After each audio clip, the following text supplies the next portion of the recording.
નમસ્કાર મિત્રો, આપણે છેલ્લે sp3 સંકરણ માટેના જુદા જુદા ઉદાહરણ શીખ્યા હતા. મિથેન અને છેલ્લે ઇથેનની અંદર પણ આપણે sp3 સંકરણ વિશેની વાત કરી હતી. હવે એના પછીનું અણુ લઈએ છીએ ઇથિન અણુમાં સંકરણ. પહેલી વાત તો આપણે એ સમજીએ કે ઇથિન કોને કહેવાય. તો સામાન્ય રીતે બે કાર્બનવાળો જે આલ્કેન છે, આમ તો આપણે જે કાર્બનિક રસાયણનું ચેપ્ટર શીખવાનું છે એની અંદર આપણા કાર્બનિક રસાયણના બે ચેપ્ટરો છે. એક કાર્બનિક રસાયણ વિજ્ઞાનના પાયાના સિદ્ધાંતો અને બીજું હાઇડ્રોકાર્બન. એટલે જે આ ઓર્ગેનિક સંયોજનો કાર્બનિક સંયોજનો છે એ બધા એની અંદર આવશે. પણ અહીંયા આપણે જે લખીએ છીએ એ બધા તમે 10મા ધોરણની અંદર ઇવન 9મા ધોરણની અંદર શીખેલા હોય એ પ્રકારના સંયોજનો છે. હવે આમાં આપણે વાત કરીએ ઇથિનની. તો ઇથિનનું અણુસૂત્ર છે C2H4, બરાબર. અને જો એનું બંધારણીય સૂત્ર લખવું હોય તો આપણે આ રીતે લખીએ છીએ CH2 ડબલ બોન્ડ CH2, બરાબર. બંને કાર્બન વચ્ચે દ્વિબંધ આવેલો છે.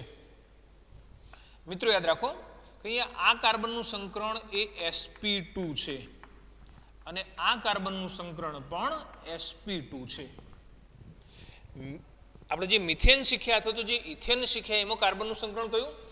sp3 હતું. અહીંયા જે કાર્બનનું સંકરણ છે એ કયું? sp2 છે. એટલે આપણે સૌથી પહેલું બતાવીએ ઇથિનમાં બંને કાર્બન પરમાણુ sp2 સંકરણ ધરાવે છે.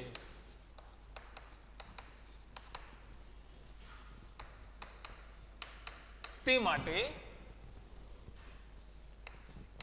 કાર્બન પરમાણુની એક 2s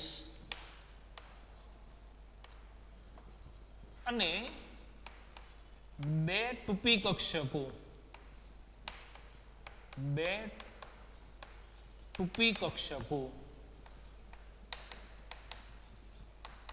સંકરણમાં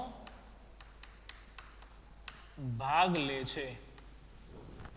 જો યાદ રાખો આપણે કાર્બનની ઇલેક્ટ્રોન રચના કેવી લખીએ છીએ? આ રીતે લખીએ છીએ 1s2 2s2 2px 2py અને 2pz. હવે અહીંયા કુલ 6 ઇલેક્ટ્રોન હતા એટલે 1 અને 1 આ રીતે આપણે ઇલેક્ટ્રોન બતાવીએ છીએ, બરાબર. હવે અહીંયા મિત્રો ખાસ યાદ રાખજો કે અહીંયા સંકરણની અંદર બતાવ્યું એમ કે એક 2s પ્રકારની અને બે 2p પ્રકારની કક્ષકો સંકરણની અંદર ભાગ લે છે. આપણે સરળતા માટે x y z આ ક્રમમાં લઈએ છીએ, બરાબર.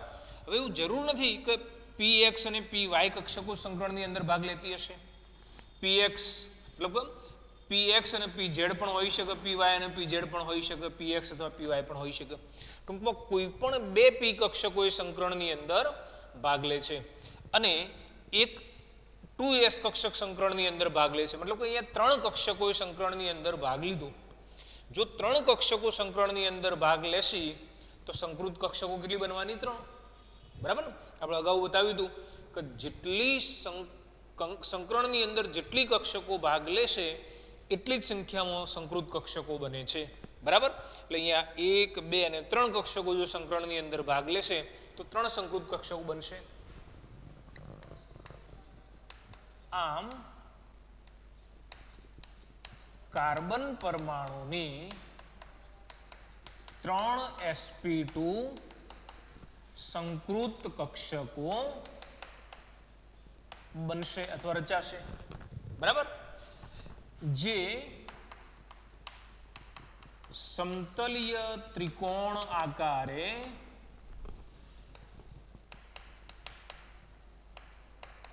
ગોઠવાશે.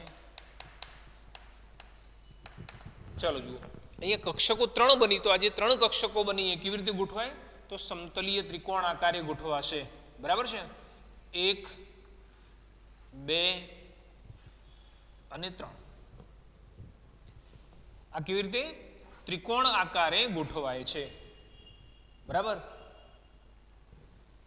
હવે આ જે ત્રિકોણ આકારે કક્ષકો ગોઠવાય એ કક્ષકો એક પરમાણુની આ રીતે sp2 સંકૃત કક્ષક અને બીજા કાર્બનની પણ જે sp2 સંકૃત કક્ષક જે પૈકીની એક એક sp2 સંકૃત કક્ષક એ એક એક ઇલેક્ટ્રોનની ભાગીદારી કરે છે.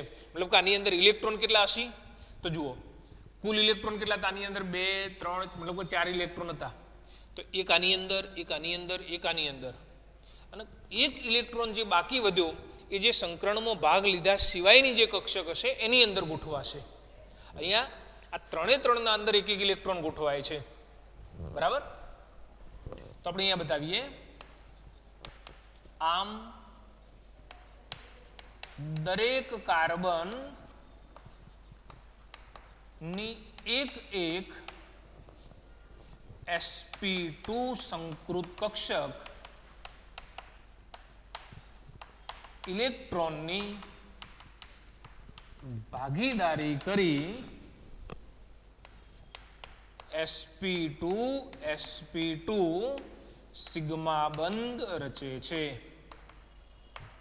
બરાબર. આ ઉપરાંત મતલબ કે અહીંયા બંને કાર્બનની એક એક sp2 સંકૃત કક્ષક એકબીજા સાથે ભાગીદારી કરી. ચલો માની લો કે આને ભાગીદારી કરી દીધી તો હજુ આ બે સંકૃત કક્ષકો બાકી રહી. બરાબર ને. અને જે બંને સંકૃત કક્ષકો બાકી રહી એ શું કરશે? બે હાઇડ્રોજન સાથે અથવા તો હાઇડ્રોજનની વનસ કક્ષક સાથે ઇલેક્ટ્રોનની ભાગીદારી કરશે. આ ઉપરાંત પણ દરેક કાર્બન પાસે બાકી રહેલી બંને sp2 સંકૃત કક્ષકો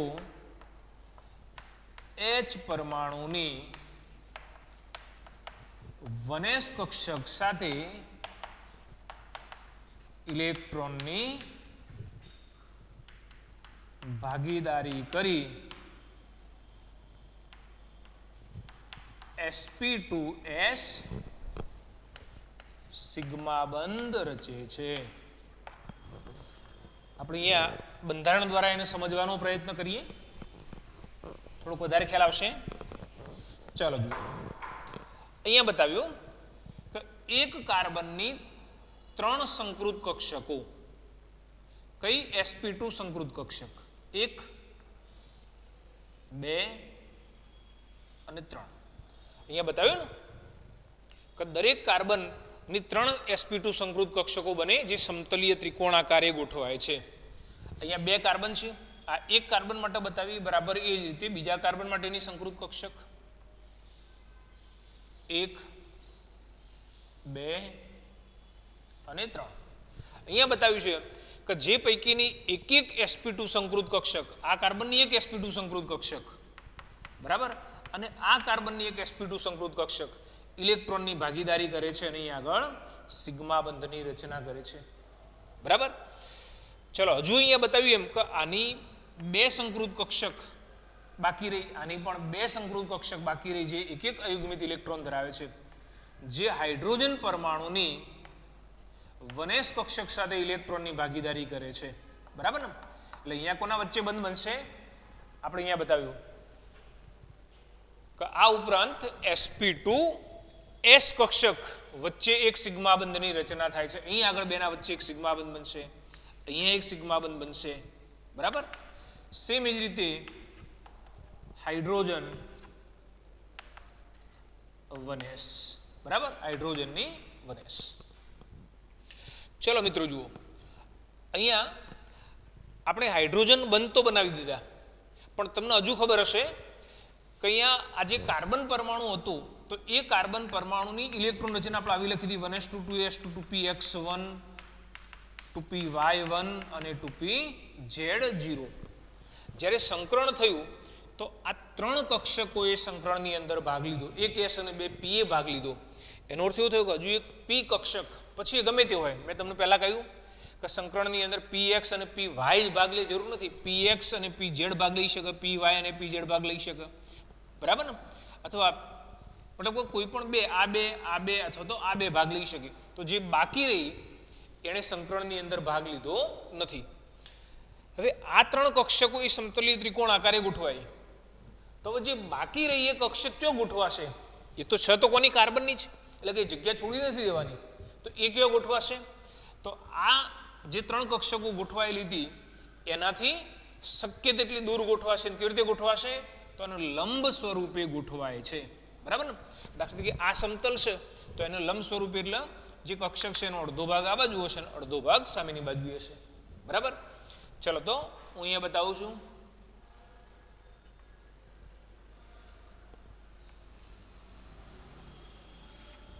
બરાબર? માની લો કે આ કઈ 2pz કક્ષક છે. આ પણ 2pz કક્ષક છે. એ પણ એક એક અયુગ્મિત ઇલેક્ટ્રોન ધરાવે છે. આની અંદર ઇલેક્ટ્રોન છે, આની અંદર ઇલેક્ટ્રોન છે. બરાબર? હવે શું થાય જુઓ, આજે બંને કાર્બન પરમાણુની એક એક જે 2pz કક્ષક છે એ શું કરશે? બાજુ બાજુમાંથી સંમિશ્રણ પામે છે. આપણે શીખ્યા હતા પાયબંધ અગાઉ. બરાબર ને? અહીંયા શું હતું? આંતરકેન્દ્રીય અક્ષ ઉપર સંમિશ્રણ થતું હતું. અને જ્યારે આંતરકેન્દ્રીય અક્ષ ઉપર સંમિશ્રણ થાય તો કયો બંધ બને? સિગ્મા બંધ બને. અહીંયા આગળ આંતરકેન્દ્રીય અક્ષ ને લંબ સ્વરૂપે રહેલી જે પરમાણુય કક્ષકો છે બાજુ બાજુમાંથી સંમિશ્રણ પામે છે. અને અહીંયા આગળ જે બંધ રચાય કયો બંધ બનશે? પાયબંધ બને છે. બરાબર? તો આપણે એના બંધારણની અંદર આ રીતે બતાવીએ છીએ. CH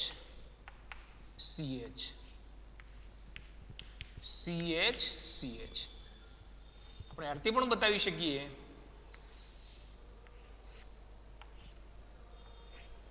બરાબર? જો અહીંયા આ પાયબંધ છે અથવા આ પાયબંધ છે.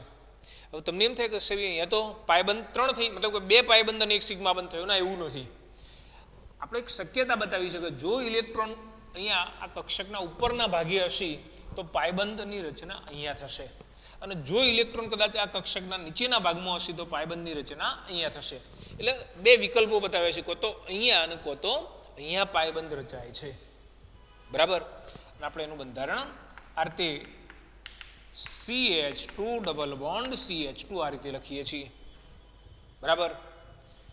આપણે એક છેલ્લો મુદ્દો અહીંયા બતાવીએ કે દરેક કાર્બનની સંકરણમાં ભાગ લીધા સિવાયની બાકી રહેલી એક 2pz કક્ષક જે એક એક અયુગ્મિત ઇલેક્ટ્રોન ધરાવે છે. આ કક્ષક જે 2pz કક્ષક જેણે સંકરણની અંદર ભાગ લીધો નથી, અહીંયા પણ એક 2pz કક્ષક જેણે સંકરણની અંદર ભાગ લીધો નથી, તો આ બંને એક એક અયુગ્મિત ઇલેક્ટ્રોન ધરાવે છે.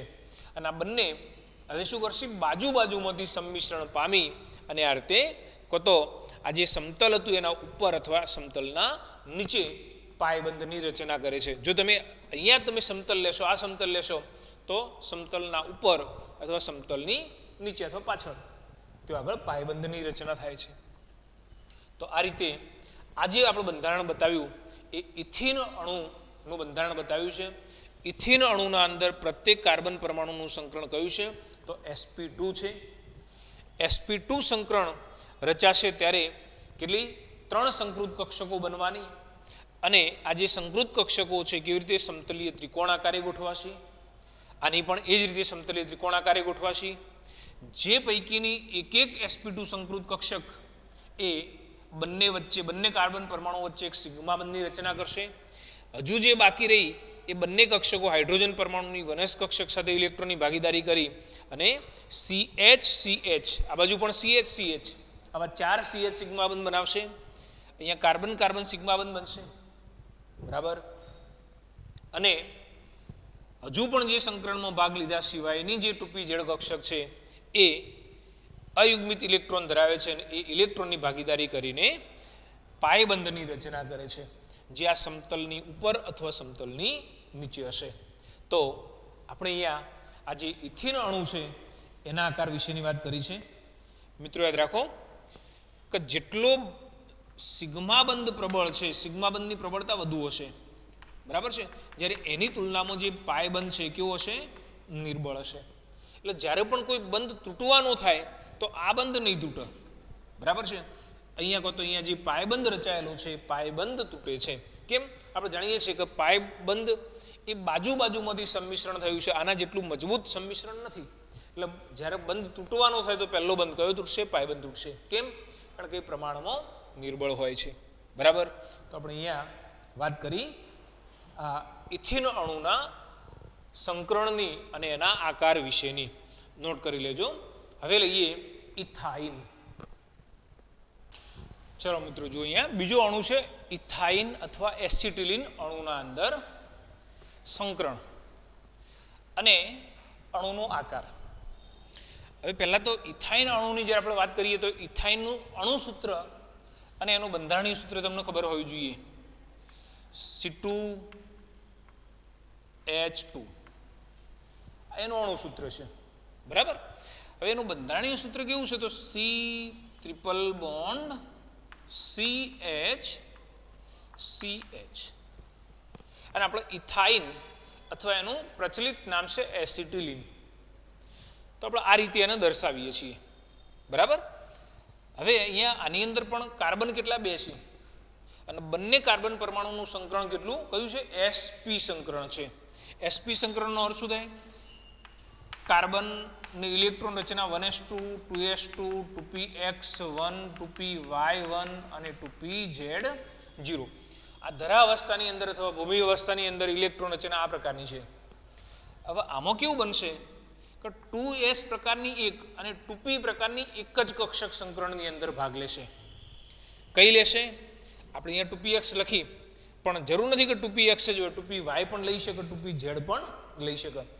ત્રણે ત્રણમાંથી કોઈ પણ એક પી કક્ષક સંકરણની અંદર ભાગ લેશે, બરાબર. અને જે ભાગ લેશે એના સિવાયની જે 2 છે સંકરણમાં ભાગ લીધા સિવાયની કક્ષકો ગણાશે, બરાબર છે. આપણે અહીંયા બતાવીએ ઇથાઇનમાં દરેક કાર્બન પરમાણુનું સંકરણ sp છે, એટલે કે કાર્બન પરમાણુની એક 2s અને એક 2p કક્ષક સંકરણમાં ભાગ લઈને 2 sp સંકૃત કક્ષકો રચે છે, બરાબર ને. જો અહીંયા કાર્બન 2 છે, આ કાર્બન sp સંકરણ અને બીજો કાર્બન પણ sp સંકરણની રચના કરે છે. જે પૈકી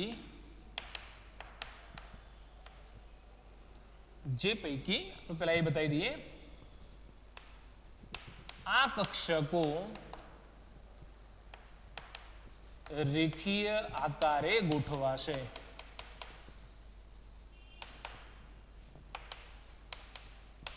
જે પૈકી દરેક કાર્બનની એક સંકૃત કક્ષક એક sp સંકૃત કક્ષક એક ઇલેક્ટ્રોનની ભાગીદારી કરી sp સિગ્મા બંધ રચે છે. ચાલો જુઓ અહીંયા શું બતાવ્યું કે દરેક કાર્બનની એક s અને એક 2p કક્ષક સંકરણની અંદર ભાગ લઈ અને 2 સંકૃત કક્ષકો બનાવે છે અને આ કક્ષકો એ રેખીય આકારે ગોઠવાય છે. દાખલા તરીકે આ કાર્બનની 2 જ સંકૃત કક્ષક 1 અને 2. મિત્રો ફરીથી તમને કોઈ કન્ફ્યુઝન ન થવું જોઈએ. આમ તો ખરેખર તો કક્ષક આપણે કોને કેવી રીતે બતાવીએ છીએ? આખી આ એક જ કક્ષક કહેવાય. હવે આપણે તો એમ કહીએ છીએ કે અહીંયા 2 સંકૃત કક્ષકો બની, તો 2 કેવી રીતે લઈએ છીએ મેં તમને અગાઉ સમજાવી દીધું કે દાખલા તરીકે આ કક્ષક તમે લીધી તો એનો બીજો અડધો ભાગ અહીંયા હશે, બરાબર.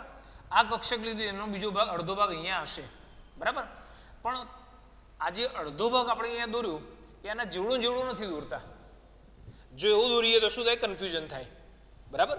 એટલે આપણે આવી કાર્બન પરમાણુની 2 સંકૃત કક્ષકો અહીંયા દોરી છે અને સેમ જ રીતે બીજા કાર્બન પરમાણુની પણ 2 સંકૃત કક્ષકો આપણે આ રીતે બતાવીએ છીએ, બરાબર. આની અંદર પણ અયુગ્મિત ઇલેક્ટ્રોન છે, આની અંદર પણ અયુગ્મિત ઇલેક્ટ્રોન છે, આમાં પણ અયુગ્મિત ઇલેક્ટ્રોન છે, આમાં પણ અયુગ્મિત ઇલેક્ટ્રોન છે. એટલે આ બંને એક એક ઇલેક્ટ્રોનની ભાગીદારી કરીને શું કરશે? અહીંયા સિગ્મા બંધ બનાવશે. કઈ કઈ કક્ષકોનું સંમિશ્રણ થયું? sp કક્ષકોનું સંમિશ્રણ થયું છે. બરાબર. ચલો મિત્રો જુઓ, હવે હજુ પણ બંને કાર્બન પરમાણુની એક એક કક્ષક અર્ધપૂર્ણ બાકી રહી છે. આપણે અહીંયા બતાવીએ, હજુ પણ બંને કાર્બન પરમાણુની એક એક સંકૃત કક્ષક અયુગ્મિત ઇલેક્ટ્રોન ધરાવે છે, જે H પરમાણુની 1s કક્ષક સાથે ઇલેક્ટ્રોનની ભાગીદારી કરી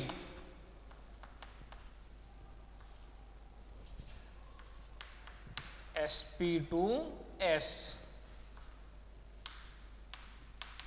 સિગ્મા બંધ રચે છે.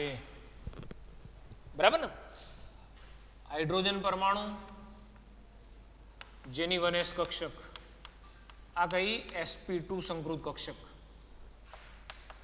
sp2 અને 1s. બરાબર. તો અહીં આગળ આ રીતે શું થઈ ગયું? અહીંયા CH સિગ્મા બંધ બની ગયા. બરાબર. ચલો હજુ આપણે જાણીએ છીએ કે અહીંયા સંકરણની અંદર ભાગ લીધા સિવાયની 2 પી કક્ષકો હજુ પણ બાકી છે, અને જે 2 પી કક્ષકો અહીંયા બાકી છે એ બંને કક્ષકો એ એક એક અયુગ્મિત ઇલેક્ટ્રોન ધરાવે છે. તમે જુઓ, કુલ ઇલેક્ટ્રોન કેટલા હતા? 2, 3 અને 4. હવે અહીંયા 2s માં એક ઇલેક્ટ્રોન, મતલબ 4 ઇલેક્ટ્રોન હતા, એમાંથી જ્યારે 2 સંકૃત કક્ષક બની તો બંનેના અંદર એક એક ગોઠવાયો, એટલે 2 જ ગોઠવાય, તો 2 બાકી વધ્યા. અને બંને કેવો ગોઠવાય? તો એક 2p વાયમાં અને બીજું 2p ઝેડમાં. અર્થાત જે કક્ષકોએ સંકરણની અંદર ભાગ નથી લીધો એ બંનેના અંદર પણ એક એક ઇલેક્ટ્રોન ગોઠવાશે. ચલો હવે જોઈએ કે આ કક્ષકો કેવી રીતે ગોઠવાયેલી હશે. તો કાર્બનના કેન્દ્રની આજુબાજુ આ કક્ષકો ગોઠવવાની છે. કેવી રીતે ગોઠવાય? ચલો તમે જુઓ વાળું. દાખલા તરીકે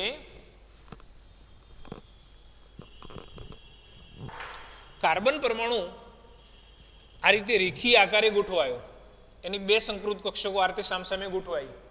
તો હવે જે બાકી વધેલી 2 કક્ષકો છે એ કેવી રીતે ગોઠવીશું? તો જો આ રીતે ગોઠવીશું, કાર્બન કાર્બન, હાઇડ્રોજન હાઇડ્રોજન. બરાબર. જો આ કાર્બન પરમાણુની આપણે એવું માની લઈએ કે અહીંયા 2px કક્ષકે સંકરણની અંદર ભાગ લીધો, તો એક 2pz કક્ષક બાકી વધી અને બીજી 2py કક્ષક બાકી વધી. ચલો બંને કાર્બનની આ કઈ? 2pz કક્ષક, જે પણ એક એક અયુગ્મિત ઇલેક્ટ્રોન ધરાવે છે. બરાબર ને?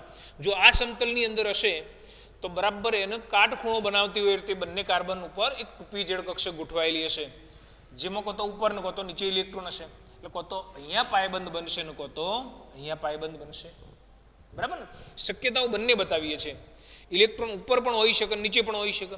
એટલે કો તો બંધ અહીંયા બનશે ને કો તો બંધ અહીંયા બનશે. ચલો બીજી પણ એક કક્ષક કઈ? 2py. 2px તો સંકરણમાં ભાગ લીધો, 2pz અને બીજી 2py. 2py કેવી રીતે હશે? તો આ રીતે આનું લંબ સ્વરૂપે હશે. બરાબર ને? મેક્સિમમ અંતર અહીંયા રાખવાનું છે. એટલે જો આ રીતે એક સંકૃત કક્ષક ગોઠવાઈ ગઈ, બંને સંકૃત કક્ષક આ રીતે સામસામે ગોઠવાઈ ગઈ, તો બાકીની કેવી રીતે ગોઠવાશે? તો એક એને કાટખૂણો બનાવશે એ જ સમતલમાં, અને બીજી એનું લંબ સમતલમાં કાટખૂણો બનાવશે, મતલબ કે આ રીતે ગોઠવાશે. બરાબર. પણ આનો દોરવાની કેવી રીતે? તો હું આ રીતે દોરીશ.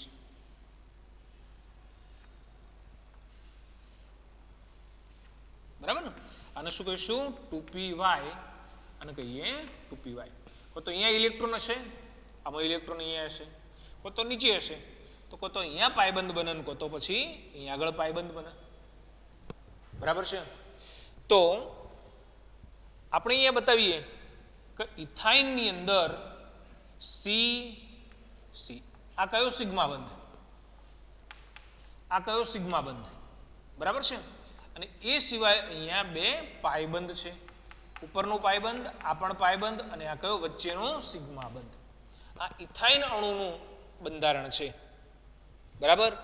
મિત્રો યાદ રાખજો કે અહીંયા આ સિગ્મા બંધ, આ સિગ્મા બંધ અને આ સિગ્મા બંધ આ એક જ લાઈનમાં છે, રેખીય છે, બરાબર. તો પછી બાકીના બે પાયબંધ કયો આગળ હશે? તો આવું જુઓ, મેં તમને બતાવ્યું કે અહીંયા 2p ઝેડ કક્ષક કેવી રીતે છે, તો આને કાટખૂણે છે, એટલે જે બીજો બંધ બને છે કો તો અહીંયા બનશે ને કો તો અહીંયા નીચે બનશે, બરાબર. અચ્છા, તો ત્રીજો પાયબંધ કયો બનશે? તો ત્રીજો પાયબંધ અહીંયા જો પી, અહીંયા જે પી વાય કક્ષક છે એને આપણે આ રીતે બતાવીએ છીએ, અહીંયા બતાવીએ છીએ, એટલે આ બાજુ જો કક્ષક હોય તો તો પાયબંધ કયો આગળ બનશે? આ બાજુએ, અને કો તો કયો બનશે? પાછળની બાજુએ, બરાબર છે. તો આ રીતે અહીંયા બે કાર્બન પરમાણુ વચ્ચે એક સિગ્મા બંધ અને બે પાયબંધ રચાય છે. આપણે અહીંયા બતાવવાનું બાકી રહી ગયું કે બંને કાર્બન પરમાણુ પાસે બે 2p કક્ષકો જેમણે સંકરણમાં ભાગ લીધો નથી કે જે અયુગ્મિત ઇલેક્ટ્રોન ધરાવે છે, તે પણ ઇલેક્ટ્રોનની બાજુમાંથી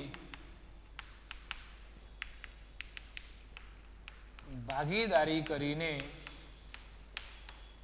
બે કાર્બન કાર્બન પાયબંધ રચે છે, બરાબર. તો આપણે અહીંયા આજે બતાવ્યું એ કોનું? ઇથાઇન અણુનું બંધારણ બતાવ્યું છે. મિત્રો યાદ રાખો કે જો અહીંયા એસ કેરેક્ટર, મેં તમને અગાઉ કહ્યું હતું એમ કે આ એસપી સંકરણ છે, બરાબર. આમાં એસ કેરેક્ટર કેટલું, મતલબ કે એસ લક્ષણ કેટલું? 50%, પી લક્ષણ કેટલું? 50%. અને મેં એવું કહ્યું હતું તમને કે જ્યારે એસ લક્ષણ વધે છે ત્યારે કાર્બનની વિદ્યુત ઋણતા વધે છે, અને જો કાર્બનની વિદ્યુત ઋણતા વધશે, અને અહીંયા તમે જુઓ કાર્બનની વિદ્યુત ઋણતા વધે છે, એનું કારણ શું? કારણ કે બે કાર્બનના વચ્ચે 1, 2 અને 3 બંધ રચાયેલા છે, બરાબર. એટલે વિદ્યુત ઋણતા વધશે તો એ આ કાર્બનને વધારે નજીક લાવવાનો પ્રયત્ન કરશે, અને વધારે નજીક લાવવાનો પ્રયત્ન કરશે તો લંબાઈ ઘટશે, બરાબર ને. યાદ કરો કે જો ઇથેનની વાત કરતા હોઈએ તો એમાં બે કાર્બન વચ્ચેની સિંગલ બોન્ડ હતો, બંધ લંબાઈ 154 પિકોમીટર હતી, બરાબર છે. જ્યારે એની સરખામણીએ આલ્કિનની અંદર જ્યારે દ્વિબંધ લઈએ છીએ તો બંધ લંબાઈ કેટલી? 134 પિકોમીટર થાય છે. જ્યારે આલ્કાઇનની અંદર આ બંધ લંબાઈ કાર્બન કાર્બન વચ્ચેની બંધ લંબાઈ કેટલી? 120 પિકોમીટર જેટલી થાય છે, મતલબ ઘટતી જાય છે. અને અહીંયા વિદ્યુત ઋણતા વધે સાથે CH બંધની લંબાઈ પણ બદલાતી જાય છે. આપણે અગાઉ એવું કહ્યું હતું કે ઇથેનની અંદર CH બંધ લંબાઈ 112 પિકોમીટર, બરાબર. ઇથિનની અંદર CH બંધ લંબાઈ 110 પિકોમીટર, બરાબર. અને ઇથાઇનની અંદર CH બંધ લંબાઈ એપ્રોક્સ 106 પિકોમીટર જેટલી હોય છે, બરાબર. કેમ આવું થયું? તો અહીંયા એસ કેરેક્ટર વધ્યું, વિદ્યુત ઋણતા વધી, અને વિદ્યુત ઋણતા વધી એટલે શું કે વિદ્યુત ઋણતાનો અર્થ શું?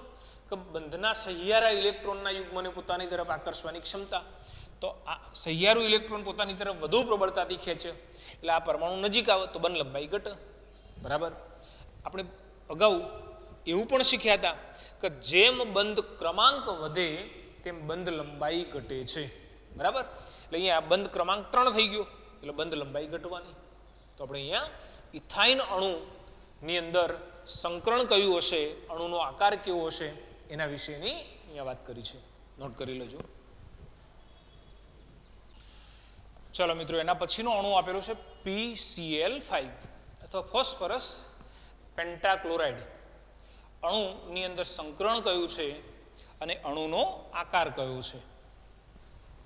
હવે જ્યારે આપણે આ PCl5 અણુની અંદર સંકરણ અને આકાર સમજીએ છીએ તો સૌથી પહેલાં તો હંમેશા જ્યારે કોઈ પણ અણુનું સંકરણ જોવાનું છે તો આપણને પહેલાં તો એની ઇલેક્ટ્રોન રચના ખબર હોવી જોઈએ. તો અહીંયા ફોસ્ફરસ P એની ભૂમિ અવસ્થાની જે ઇલેક્ટ્રોન રચના, કેટલા 15 ઇલેક્ટ્રોન છે એની અંદર, તો આપણે કેવી રીતે લખીએ છીએ 1s2 2s2 2p6 3s2 3p3 અથવા આપણે આવું એ બતાવી શકીએ કે નિયોન 3s2 3p3 બરાબર ને. આપણે આ રીતે ઇલેક્ટ્રોન રચના બતાવીએ છીએ.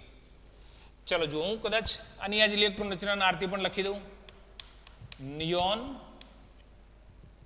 પછી 3s પછી 3p. આ નિયોનથી ભરાયેલું છે એટલે આપણે એની અહીંયા ઉલ્લેખ કરતા નથી. 3s પછી 3p 1 2 અને 3.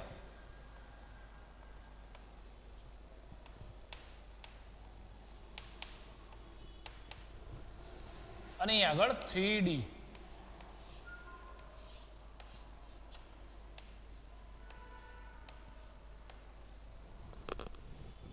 જો મિત્રો અહીંયા બહુ મહત્વની બાબત કે અહીંયા 3d કક્ષકમાં એક પણ ઇલેક્ટ્રોન નથી. હજુ તો અહીંયા 3p ના અંદર 3 ખાના ખાલી છે. બરાબર છે. અહીંયા 3d ને આપણે ખાલી જ બતાવીશું. જો એમાં એક પણ ઇલેક્ટ્રોન બતાવ્યો નથી. આ એની ભૂમિ અવસ્થાની ઇલેક્ટ્રોન રચના લખી. ચલો માની લો કે જ્યારે અહીંયા ફોસ્ફરસને ક્લોરીન સાથે બંધ બનાવવા હોય, જો એના બંધારણ ઉપરથી તમને ખ્યાલ આવશે કે ફોસ્ફરસ સાથે કેટલા Cl જોડાયેલા છે, 5 Cl જોડાયેલા છે, સહસંયોજક બંધથી જોડાય છે. એટલે એનો અર્થ એવો થયો કે જો 5 Cl નો જોડવા હોય તો ફોસ્ફરસ પાસે કેટલી 5 અર્ધપૂર્ણ કક્ષકો હોવી જોઈએ. અત્યારે કેટલી અર્ધપૂર્ણ છે? 1 2 અને 3. એટલે એનો અર્થ એવો થયો કે 3 જ બંધ બની શકે. જો એનું 5 બંધ બનાવવા હોય તો એને શું કરવું પડે? અહીંથી એક ઇલેક્ટ્રોનને અહીંયા મોકલવો પડશે. 3d કક્ષકની અંદર એને મોકલવો પડશે. અને જ્યારે ઇલેક્ટ્રોનને નીચેના ઉર્જા સ્તરમાંથી ઉપરના ઉર્જા સ્તરમાં ધક્કો મારીએ તો એને શું કહેવાય? એની ઉત્તેજિત અવસ્થા કહીએ છીએ. આ ઇલેક્ટ્રોન અહીંથી જ્યારે અહીંયા જાય તો એને ઉર્જા મેળવી, મતલબ કે એક્સાઇટેડ થયો, ઉત્તેજિત થયો, અને પછી એ ઇલેક્ટ્રોન અહીંયા આગળ જાય છે. તો આપણે આવું બતાવીએ છીએ ફોસ્ફરસ ઉત્તેજિત અવસ્થા. નીચે ઇલેક્ટ્રોન રચના લખીશું. કેવી રીતે લખીશું? નિયોન 3s ઉપર આવી ગયેલું છે એટલે રિપીટ કરતો નથી. 3p અને 3d. અહીંથી એક ઇલેક્ટ્રોન અહીંયા 3d ની અંદર જાય છે. બરાબર. અર્થાત હું એમ કહું કે p પરમાણુની એક 3s 3 3p અને એક 3d કક્ષક સંકરણમાં ભાગ લઈને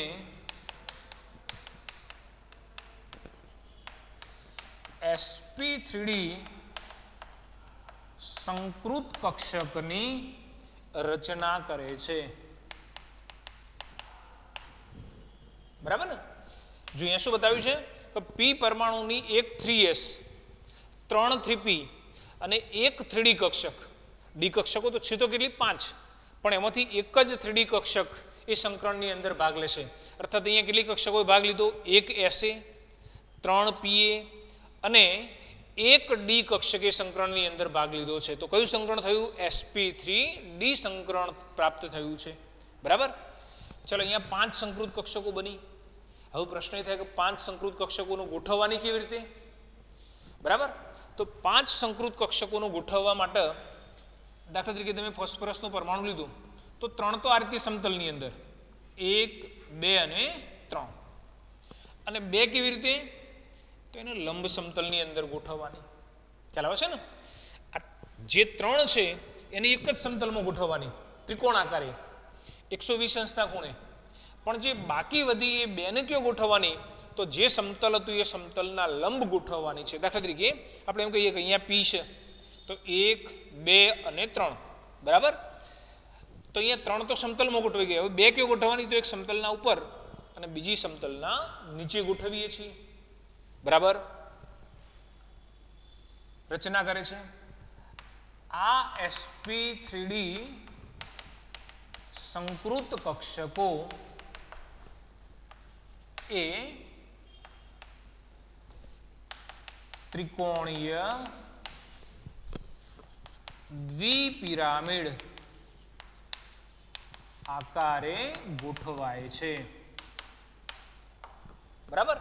અહીંયા બતાવ્યું છે કે અહીંયા 5 જે કક્ષકો બની, જે 5 કક્ષકની અંદર એક અયુગ્મિત ઇલેક્ટ્રોન રહેલો છે, બધાની અંદર એક ઇલેક્ટ્રોન ગોઠવાયો હશે, બરાબર.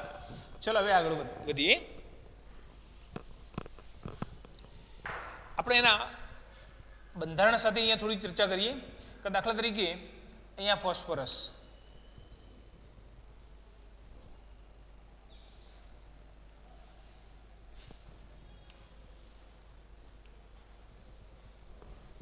જો આ રીતે આ ત્રિકોણીય દ્વિપિરામિડ આકારે ગોઠવાયેલ છે, જેમાં એક અયુગ્મિત ઇલેક્ટ્રોન રહેલ છે, બરાબર.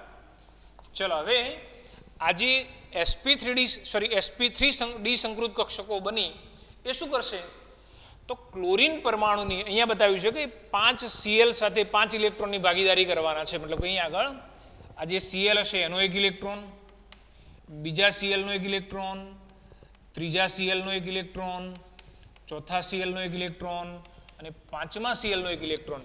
આ રીતે 5 Cl એક ઇલેક્ટ્રોનની ભાગીદારી કરે છે. એટલે આપણે અહીંયા બતાવીએ આ 5 ડી કક્ષકો sp3d સંકૃત કક્ષકો Cl પરમાણુની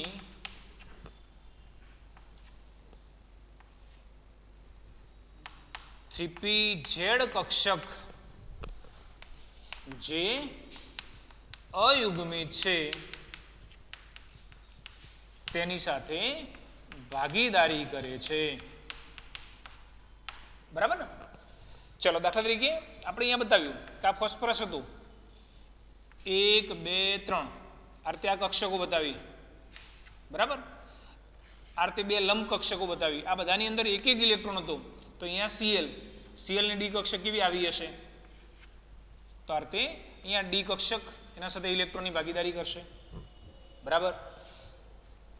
આ રીતે અણુની જે રચના છે કેવી આવી ત્રિકોણીય દ્વિપિરામિડ રચના બને છે. અહીંયા Cl, અહીંયા આગળ Cl, અહીંયા આગળ Cl, અહીંયા આગળ Cl અને નીચે Cl. ચલો આ રીતે ગોઠવીશું.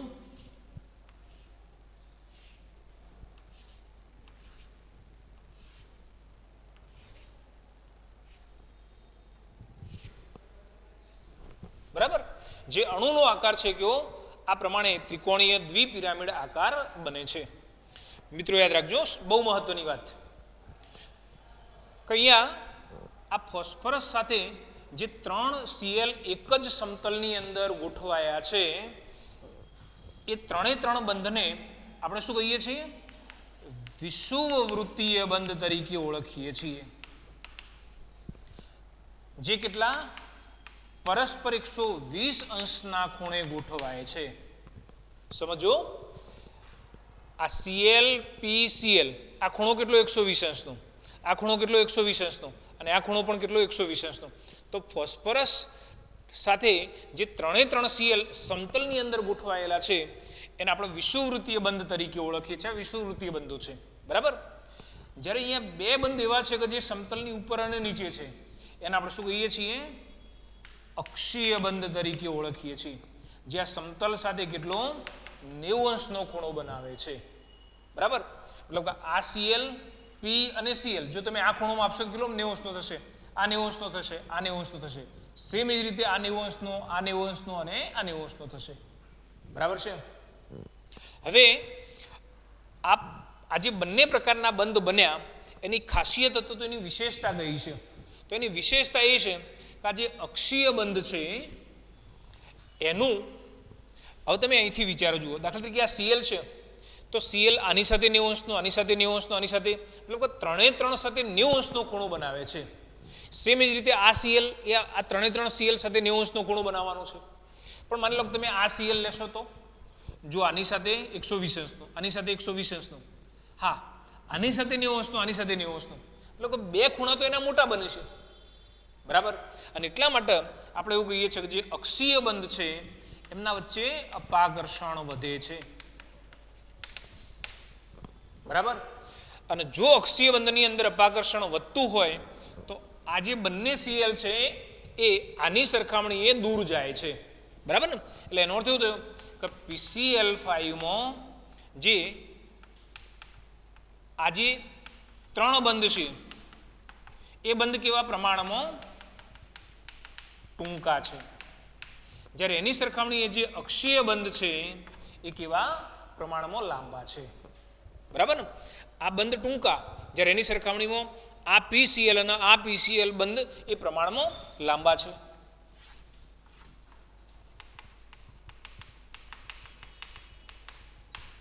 હવે એની અસર શું થાય કે જ્યારે બંધ તૂટવાનું જો કદાચ અહીંયા વખત આવશે તો એની અંદર આ બંધ જલ્દી તૂટે છે, અને જો આ બંધ જલ્દી તૂટશે અર્થાત આ ત્રણ બંધની સરખામણીમાં આ બંધ નિર્બળ હોવાથી, લાંબા હોવાથી જલ્દી તૂટે છે, અને એના પરિણામે જ જે PCl5 છે એની ક્રિયાશીલતા વધુ હોય છે. PCl5 જલ્દી પ્રક્રિયા કરવા માટે પ્રેરાશે, PCl3 જલ્દી પ્રક્રિયા નહીં કરે. તો એનું કારણ શું છે? તો એનું કારણ એ છે કે અહીંયા બે બંધ એ પ્રમાણમાં લાંબા છે, બંધ જલ્દી તૂટશે, અને બંધ જલ્દી તૂટશે તો અહીંયા ફોસ્ફરસ એ સક્રિય બનશે, અર્થાત બીજા કોઈ પરમાણુ સાથે બહુ ઝડપથી પ્રક્રિયા કરશે. માટે PCl5ની ક્રિયાશીલતા માટે આ બંને અક્ષીય બંધ છે એને આપણે જવાબદાર માનીએ છીએ. નોટ કરી લેજો.